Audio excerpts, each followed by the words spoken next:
the next time I tried to stop, I did it on my own, and that didn't end well. I was seeing things. It was like people were in my house, like smoking and cooking dinner. Wow. And yeah, so he rushed me then to the hospital. I didn't come out of that for like 2 weeks. They weren't really even sure if I was going to.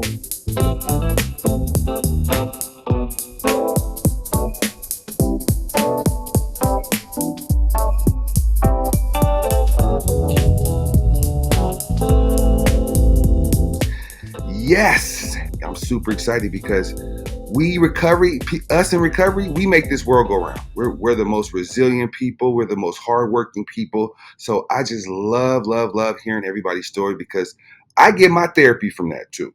Just being honest, right? So I got a great guest today, Miss Jen. She actually connected with Ocean Tree Creative. So shout out to Ocean Tree because they always putting in the work. They behind the scenes making sure we have quality guests, a quality podcast. So shout out to Ocean Tree Creative. Yes, and Jen. And shout out to Jen too for being a guest today. So Jen, tell my people a little bit about you. Who are you? Where you come from? Yes, hi, I am Jen Alai. I originally come from New Jersey, so I grew up there. I moved up. Right now, I'm currently in Pennsylvania. Lived here about 25 years. Okay. You don't even look 25. Thank you. uh, so yeah, so I've been up here about 25 years. So a little bit about me. I am in recovery from alcohol for Okay. 5 years now. Um, thank you. Big. Okay. Yes, I didn't get into the addiction world actually until I was in my 30s. I didn't Okay. drink until then. Okay. So I know a lot of stories start with like a younger, Mm-hmm. maybe addiction starting younger in your life. But I'm someone who no, I did this into in my 30s into my early 40s. Dang. And yeah, so that was something that was kind of like a surprise. So I got a question. I already got my first question. Okay. What led? I mean, like, if you was able to get all the way through your teenage years, high school, 20s, why pick up drinking at 30 or abusing it? I should say. It's nothing wrong with having a little alcohol here and there, but what led to the abuse? No, there's not. And I think what happened was I just started first of all drinking, go as like a casual thing, social thing. We moved to a new neighborhood. I was going to like wine fests were real popular back then. I didn't even like it at first. I just liked like the sweet stuff, and I didn't like anything like ugh. But it so just happened that I was also at a time in my life where I was having a lot of anxiety around some issues, both work and personal life. And I think because I always had high anxiety from the youngest age I can remember, and I never dealt with that. Now looking back, healthy. I didn't see anybody for it therapy wise. To the point where it was sometimes just totally like paralyzing. Mm, And so I did some other behaviors throughout the years. Like I did go through like kind of an eating disorder, anorexia earlier on in my 20s, early 30s. And so this just happened to be, as I started drinking and my life started getting more like conflicted. And mm. I just thought, wow, it turned into like, wow, this is nice. I It's can numb good. out. I don't, then I can deal with going home and, whatever's going on in the home, and it takes two, but, it was it was an emotional kind of thing going on there at home. And so it just started sticking. And like, then I started just going over to my neighbor's house before dinner time after work. And then we moved on to the harder stuff. So basically, your alcoholism progressed. Like Yes. you started off socially because as a counselor, I always like to like reiterate, make sure I'm hearing, reflecting the right way, right? So you started off in your 30s, just really just having fun with it, just socially. It didn't taste good to you, but you're like, man, everybody else is doing it. Let me just go ahead and do a little bit too. Yeah. Then it becomes like, oh wait, the body becomes like, what's this? Hmm. It might not taste good, but it definitely feels good. Yes. Hmm. And then once you get that feel good, once the body starts feeling good, man, it's almost impossible to stop. What caused you to stop? How did you stop? That kind of good stuff. What led to recovery? What was your road to recovery?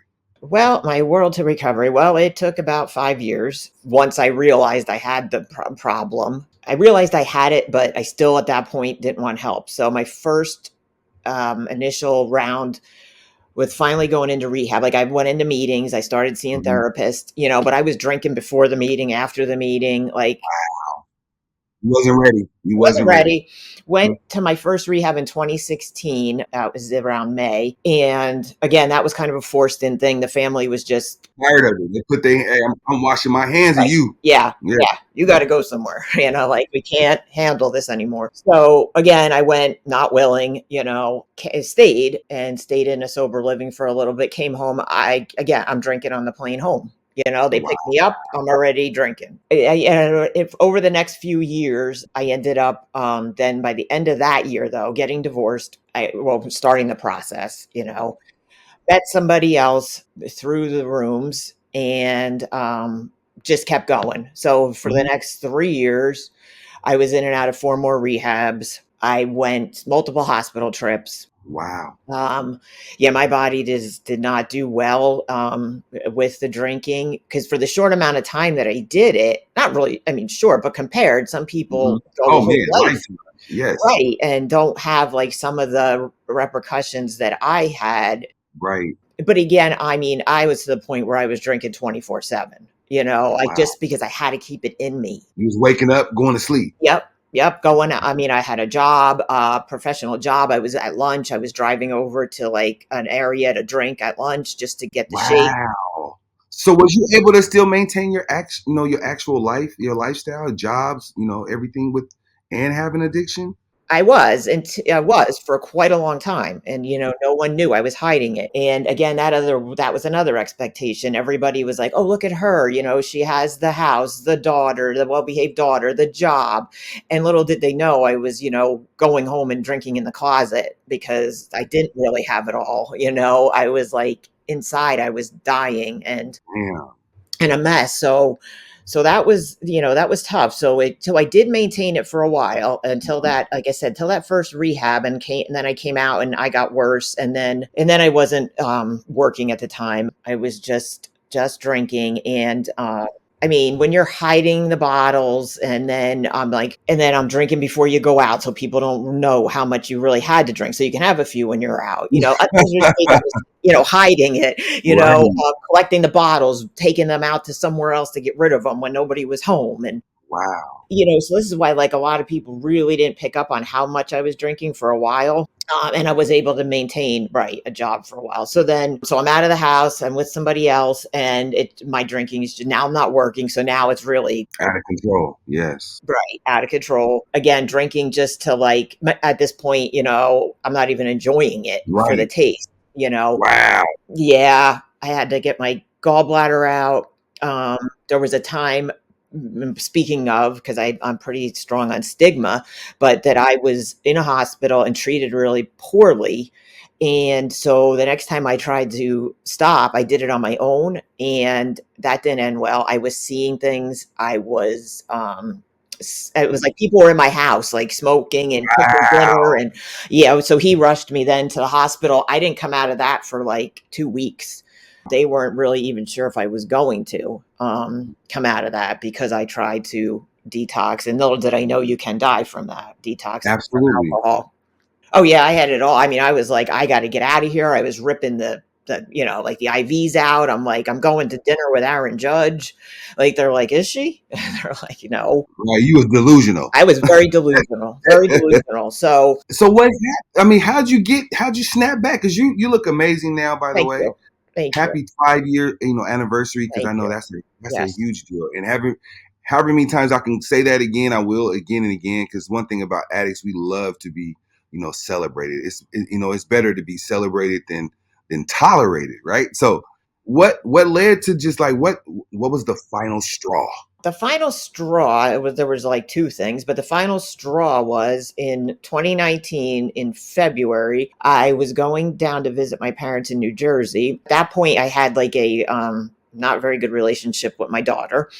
And she was at the age, she was sick of it, and I don't blame her. It's very toxic. Right. So she just had to remove herself, and that's totally like very adult like of her to know that. But of course, it tore me up.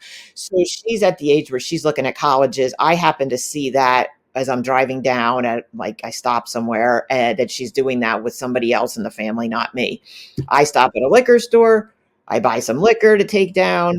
Well, it never made it there. So I ended up drinking it. Somebody called in that I was, they thought I was sick, Hmm. some medical emergency. Well, the cops got behind me on the parkway in New Jersey. And for the next 30 some minutes, I took them on this chase. Wow. Yeah, yeah. Damn. On and off the parkway. I went like straight through like one of those roundabouts. They had me stopped a few times and I got out of it. Like I rammed their police vehicle. It was by the end of that, I wouldn't get out of the vehicle. I guess they had to break the window to get me out. What? Yeah, and I don't remember any of this. This is all just from reading the reports, and people telling me what happened. And so I did all that in a blackout for 34 minutes. I was looking at like 15 different charges along with assault on a state trooper. Ooh. Yeah, I was looking at like 1 to 5 years Ooh. state prison at that time. Wow. Yes. So there, right there was the grace of God. Yes, God showed up for you for Yes, sure. he did. He did. Because most people would have went to jail with some of that. Just a piece of that story for a person like me. I'll be doing this podcast from jail. I was lucky that okay, so I was very blessed and lucky and grace of God. So that Mhm. was in February, and I didn't get sober till May, but Mm. so I still drank, because my daughter's still not talking to me. Now I don't know what's going to happen to me. I'm like a mess, thinking I'm going, away. What happened was I went to jail for one night. While I was still down there in New Jersey, they called me back to the station, talked to me, went into jail for a night. It's a no bail state. The next day after the judge, whatever, saw the case, I came out and then my case didn't come up for like another year and a half. So I had all that on my mind, but still like it was like, okay, how much further down can I go? Even though I still continued to drink a few more months, I just finally, what happened is I went back to back hospital trips at the end of April from drinking too much and taking some of my medicine, anxiety medicine. Again, not realizing it. I wasn't intentionally trying to kill myself, but that's what they thought. So I go away to my last rehab. That was probably the worst one I was at, Mhm. but I was serious this time, and I did the work. I said, listen, I'm here to work. I need to save my life. Mhm. I need work to do, and I needed a good aftercare. So when I was laying in that bed before I headed to that rehab, I just gave it up to God.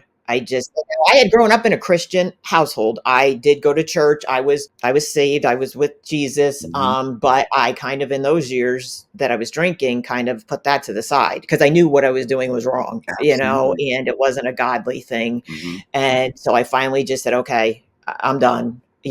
God, please, I don't want to live like this anymore. Like Mm. I just don't. I'm giving it up to you. Whatever I need to do, I need you. Mm. And I get chills. And from that day on, like I have not really had a craving at all. Like I mean, and I never would have imagined that. Prayer. Like how stuck I was in that, like that I would even be able to go 5 minutes, without Mm. drinking. And let me tell you, I mean, I did a lot of work as well. I stayed in that rehab. I came out to an aftercare and a therapist, Mm. and I went 48 sessions, there. And then, like, within 2 months of that, I started up my schooling again to become in the drug and alcohol addiction field, got my certified recovery specialist, Okay. got my associate's degree, and then went on to get my Okay. bachelor's. Hello. Yeah, in addiction counseling. I'm clapping that up because I'm telling you, we do not celebrate our victories enough. No. Man, you've been through a lot that you put. It was self-inflicted, but damn, you Mm-hmm. you made it through. I'm very proud of you. I love your story. I did. So, what are some of the things that you use in your recovery to help you stay on track? So what I use is prayer, devotionals.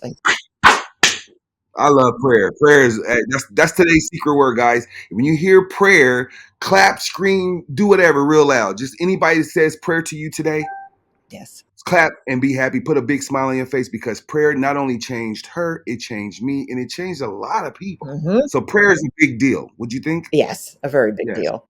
Yes. So I think immersing myself, into the school and the learning, but the devotion, start my day with the devotional. I'm in constant prayer with God all day long. We just talk all Yes, day. yes.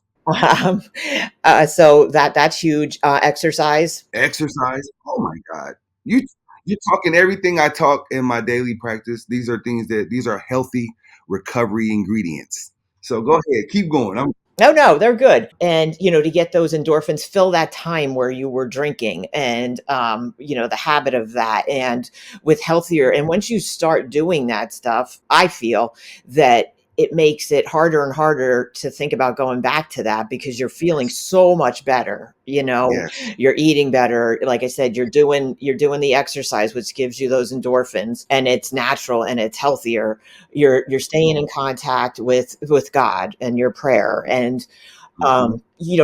and also I think just being out there telling my story and not keeping it hidden and in the closet is also a very healthy part of my recovery. Like, I work right now in the construction business. I work in a lumber yard, okay, at a sales desk. I've done that for the last 4.5 years, pretty much almost the whole time I've been in recovery. And let me tell you, that's a tough world, and Yeah, I mean, especially a woman. that's a man's world. Right. Yeah, And yeah. so, and I knew nothing of the industry. So that first year I was trying to get sober, and I was having all this like negativity thrown at me Mm. at the job, not from the people at the job, but like the construction workers and stuff. And let me tell you, my anxiety would have in the past, had I not learned how to deal with that, You've driven been me drinking probably. again. Yes, yes. So, like, it doesn't, like, also I don't want to give the impression like, okay, I just did this and this and then everything was great. I mean, life No, happens, right. and I've had a lot. I mean, my case didn't come up for a year and a half. So that whole time, I'm not drinking, but I'm also knowing I could be going to prison, for 1 to 5 years. I think when my case finally did come up, going back to that, and I had a good lawyer, but when my case came to the end and the final judgment, the judge did say, yes, you had a good lawyer, but he's like, you did the work. And I Yes, rarely see this. Like, I wasn't court mandated to anything to do any of that. I just did it on my own because I was sick of it. right. And he's like, I don't often see this. He goes, so I'm going to say to you, you did the work. Congratulations. And I don't want to see you back here. Oh, that's big. And so I got a year probation. Oh yes, that's huge. That don't happen often. Yeah. They usually make you go through like diversion, a whole bunch of Mhm. classes they make you do, but you did it I already. did it already. So Yes. yeah. Yes. On my own. So were there any relapses in the recovery process? Not since then. I mean, prior to, Okay. yes, I had Mhm. short bouts of recovery. One time right after I had pancreatitis from the Mhm. drinking. Right after that, I stayed a couple months sober, just because that pain was, oh my gosh, horrible. And Mm. but I relapsed. I was like relapse city, for years, but I have not had any since that date. I like that. I like that you said Relapse City. So that's gonna be your new name when I reach out to you, I'm gonna say, Jen, how's Relapse City? Yes. Relapse City, and the reason why I brought that up, it wasn't to like trigger you or anything, but No. my audience, a lot of the people that I service are new to recovery, and they are still in the Mhm. struggle stage. They don't believe that they can, achieve like some of the successes that you have. So I always like to talk about relapse because I believe relapse is a part of recovery as well. It's the strongest part of recovery because once you learn how to really just say no, like some of your story, like you said, man, you did it, you were messing up, going back and forth, but then one day you even went to a rehab that you didn't even like, you didn't care for the place at all, but you care for yourself more, and you like, man, I want this more than I want anything else, Yes. and that's where the breakthrough came through, Yes. right? Yes. So I'm super proud of you, man. That story is amazing. So what kind of work are you doing these days? So these days, I mean, I'm still working there at the lumberyard, but I am in the process of getting my own business up and running, Okay. and I'm sober coach. Okay. And because I really, this is another part like that of my story. There's so many parts of it, but like when I was in that hospital that last time as well, and I had that, the come to Jesus talk, but I also had a lady come to me who was in Mm. peer recovery person, and it was the first Mm-hmm. time Mm-hmm. somebody actually talked to me like there was nothing, not nothing wrong with me, but like I wasn't bad. They understood. They Right, understood. right, like, Yes. she'd been there, okay, and she told me her Mhm. story, and now she's sitting here with this job at the hospital, helping me, and I'm thinking, "I can do that. I could be" like, it That's wasn't like powerful. doctors, just yelling at me and, like, looking at me like, "Oh, yeah, here she is again, she's drunk again," Right. because that's how I was treated, and, Mhm. to the point I was afraid to go back. So like that's really big. So I believe peer support is huge. You can have all the degrees, and trust me, I'm not putting down my education, but I just there's nothing like the peer support. We've been there. I totally agree with you. I think that, peer support is like that lived experience. Mhm. And again, like I said when we first started, like addicts, people in recovery, we learn best from addicts Mhm. and people in recovery. So the peer support, I love, shout out to all the peer support people, because I look at those people as frontline workers. That's the front line, man. You deal with the patient and the addict in their rawest form. Yes. Okay. I'm a counselor, so I do the back end work. I help motivate you to keep you on track. But to get you just that first day on track, peer support is where that's that department. So shout out to those people. Shout out to you. Are you studying now to be like more peer support, or are you looking to be counselor? I am looking to just be more peer support. So I am looking to be that person that is going to help you, even if you're like I no matter where you're at in the journey, okay, whether you're still drinking, maybe you're questioning your drinking, you're not sure, but you want to just talk it out, see what it would be like. You could be in your sobriety already, maybe 5 years in, and something's happening. You're hitting a rough patch, and you just need to reconnect with somebody to share that with you, and reiterate some of the things that you learned early on, and why that you are in recovery. I feel like I speak to everybody and anybody, but I feel since mine came on later in life, and I was like, and I'm a woman, and Right. in my 30s and 40s, that I probably speak to those situations, those women population, Better. Mhm. a little clearer. They'll understand you more. Right. They'll definitely understand you, because there's a lot of people that look just like me and you. Okay, Mhm. they have a story similar, but you're the first. I've been doing this work for a long time, but I rarely see people that enter the addiction world in later years. A lot of people did this 14, 15, and just get caught in a cycle. But you started later in life, and you ran through the gamut, but you made it through. Yes. And that's the biggest blessing. Like, people can learn from you. You know what I'm saying? I think that's, a great. So how can people follow you? Like, if they want to support your journey, how can they follow you? Yes, so they can follow me. I have a Facebook group. Okay. It's Jen Alai Sober Coach. Jen Alley, Server Coach. I love this story. So go ahead. You got more social media links for us? I also have I'm on LinkedIn, but I also have my own website. So and that is Jen Ally Sober Okay. Coach 23.com. And this is that's my website. And like I said, I really just want to help people. Okay. I want Yes. like if you're out there and you're listening, and I Yes. don't relapse again. Yes, that is part of it. And you know what? Every time you come back from that to Yes. speak back on that, you get stronger. And I and Yes. I applaud people. I know a lot of times you feel like you did it, something wrong, you relapse, now you're trying to come Yes. back. No, it is something to be applauded I that you're love it. at least getting back up and trying again. So please, Hmm. I mean, I want to help you. I've been through it. Hmm. Hmm. I know what works, what doesn't work. I have a lot of empathy, a lot of compassion. Yes. I love those words. You know what I mean?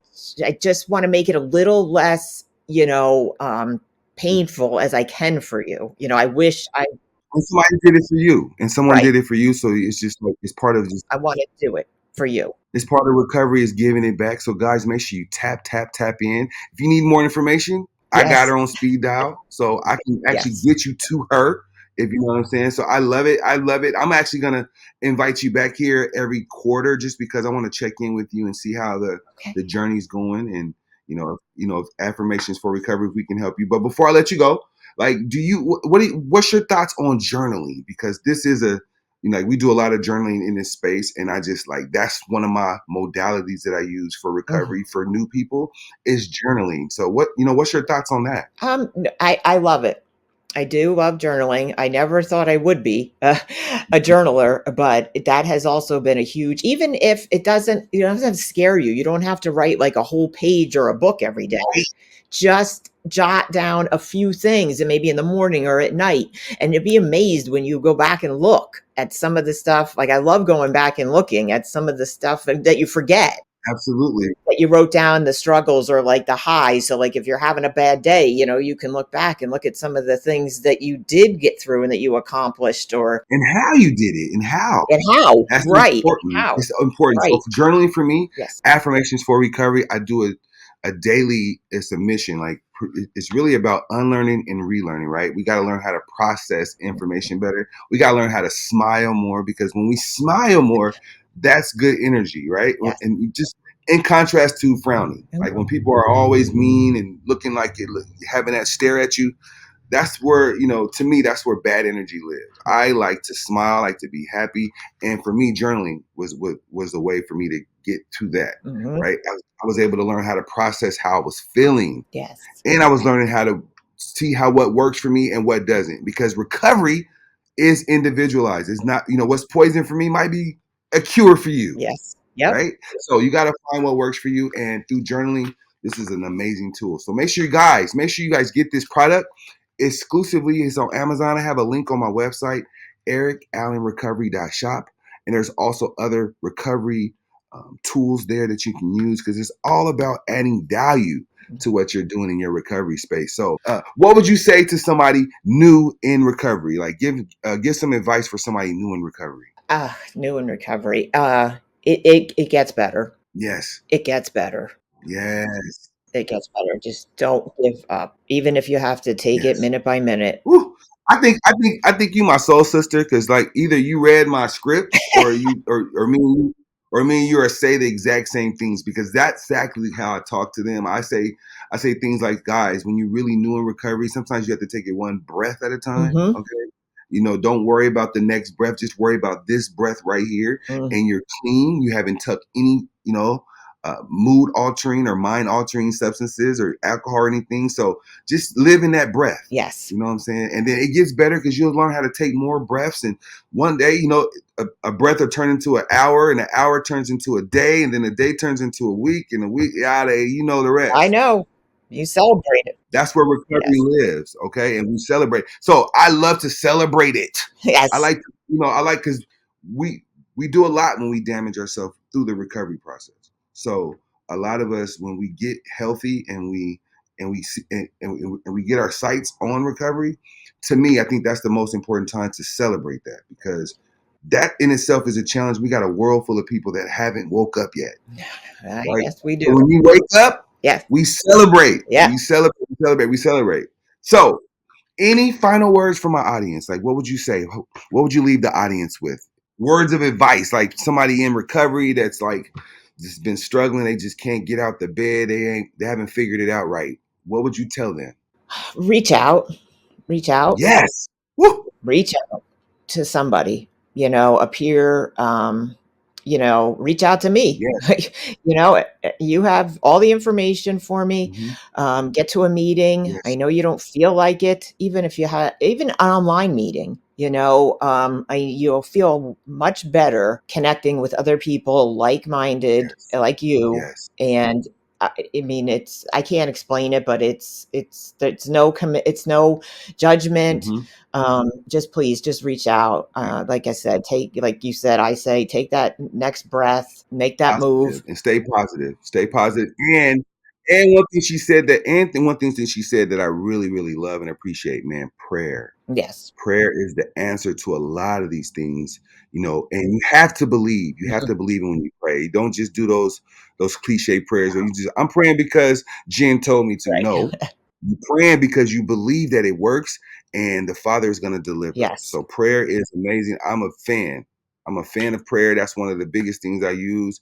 Talk therapy is one of the another Mhm. modality that I believe is important to the recovery process because a lot of people just want to be heard and they feel like, through being heard, you feel more appreciated and you're less likely to abuse yourself, right? So shout out to LIE Foundation. That's one of my main sponsors. OWWLL Al. I don't know if you heard about Al. Are you on Al, Jen? I don't think so. Okay, well, you're going to get on Al today because that is a new platform for today's working entrepreneur. And I promise you, it's a game changer. It's like my whole village lives there, like the recovery community. There is a recovery community there. There's other licensed clinicians and everything like that there. So today, that is your homework. That is. OWWLL. It's in the app stores, okay? And then when you download it, use the referral code EA All right. like that, and then that will get you $10 so you can use. I'm gonna be your first call because I'm gonna call you and I'm gonna let you know how to really, really maximize and navigate the Al platform. But it's a game changer. So trust me, okay? Okay.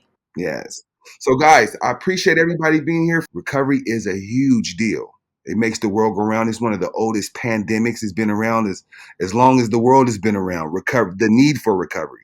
And recovery is not a substance, guys. I just want to remind you, it's not a substance. It is a mindset. It starts in the mind. So then when you reprogram your mind, you can put that towards anything. You can put that towards alcohol, drugs, sex, whatever the case may be. Okay, it starts upstairs.